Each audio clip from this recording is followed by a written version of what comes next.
حضرت عمر سے روایت ہے کہ میں اور میرا ایک انصاری پڑوسی دونوں اطراف مدینہ کے ایک گاؤں بنی امیہ بن زید میں رہتے تھے، جو مدینے کے پورب کی طرف بلند گاؤں میں سے ہے۔ ہم دونوں باری باری حضرت صلی اللہ علیہ وسلم کی خدمت شریف میں حاضر ہوا کرتے تھے۔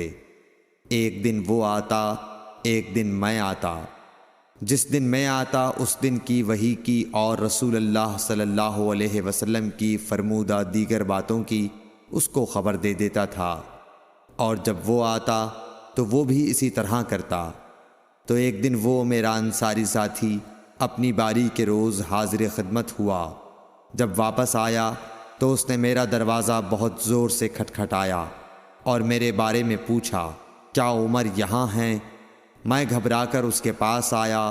وہ کہنے لگا کہ ایک بڑا معاملہ پیش آ گیا ہے، یعنی رسول اللہ صلی اللہ علیہ وسلم نے اپنی بیویوں کو طلاق دے دی ہے۔ پھر میں اپنی بیٹی حفصہ کے پاس گیا، وہ رو رہی تھی۔ میں نے پوچھا، کیا تمہیں رسول اللہ صلی اللہ علیہ وسلم نے طلاق دے دی ہے؟ وہ کہنے لگی، میں نہیں جانتی۔ پھر میں نبی کی خدمت میں حاضر ہوا۔ میں نے کھڑے کھڑے کہا کہ آپ نے اپنی بیویوں کو طلاق دے دی ہے؟ آپ صلی اللہ علیہ وسلم نے فرمایا، نہیں، یہ افواہ غلط ہے۔ تب میں نے تعجب سے کہا، اللہ اکبر، اللہ بہت بڑا ہے۔ صحیح بخاری حدیث نمبر 89۔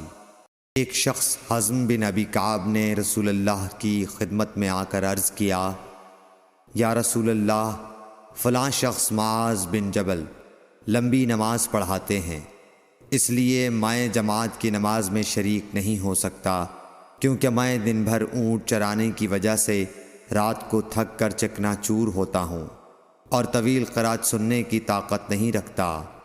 ابو مسعود راوی کہتے ہیں کہ اس دن سے زیادہ میں نے کبھی رسول اللہ صلی اللہ علیہ وسلم کو وعظ کے دوران اتنا غضبناک نہیں دیکھا۔ آپ صلی اللہ علیہ وسلم نے فرمایا، اے لوگو، تم ایسی شدت اختیار کر کے لوگوں کو دین سے نفرت دلانے لگے ہو۔ سن لو، جو شخص لوگوں کو نماز پڑھائے تو وہ ہلکی پڑھائے، کیونکہ ان میں بیمار، کمزور اور حاجت والے سبھی قسم کے لوگ ہوتے ہیں۔ صحیح بخاری حدیث نمبر 90۔ ایک شخص عمیر یا بلال نے رسول اللہ صلی اللہ علیہ وسلم سے پڑی ہوئی چیز کے بارے میں دریافت کیا۔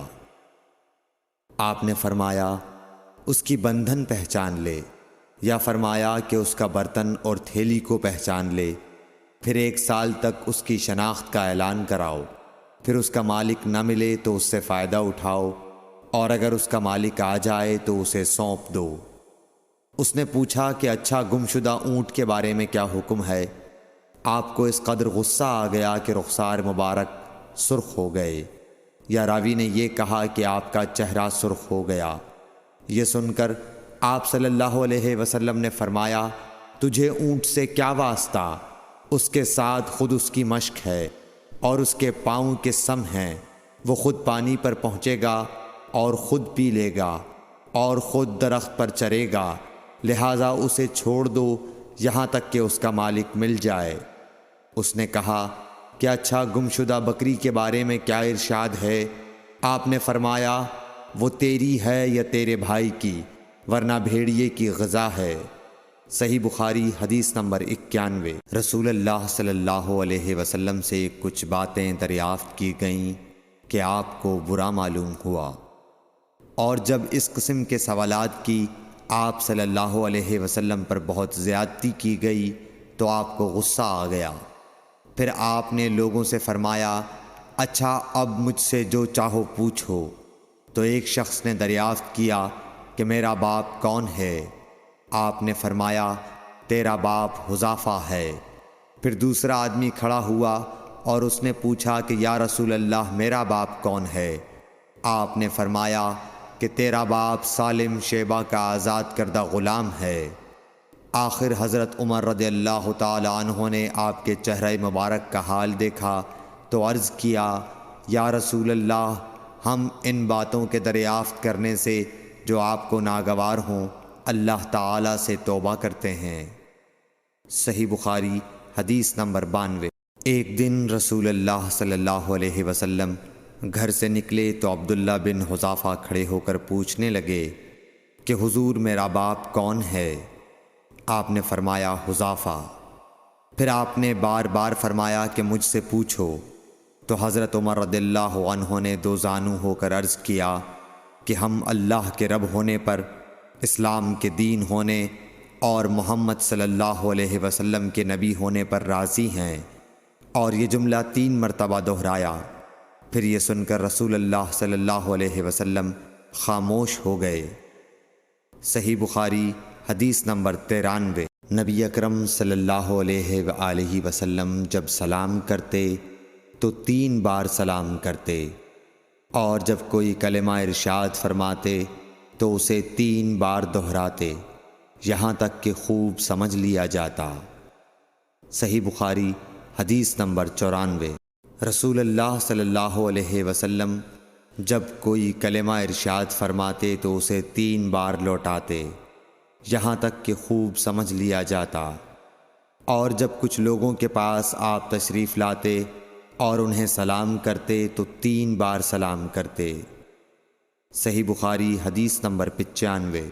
عبداللہ بن عمر رضی اللہ عنہ کہتے ہیں کہ ایک سفر میں رسول اللہ صلی اللہ علیہ وسلم ہم سے پیچھے رہ گئے، پھر آپ ہمارے قریب پہنچے تو عصر کی نماز کا وقت ہو چکا تھا یا تنگ ہو گیا تھا، اور ہم وضو کر رہے تھے۔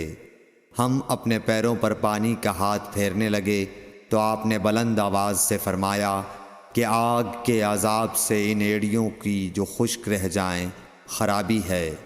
یہ 2 مرتبہ فرمایا یا 3 مرتبہ؟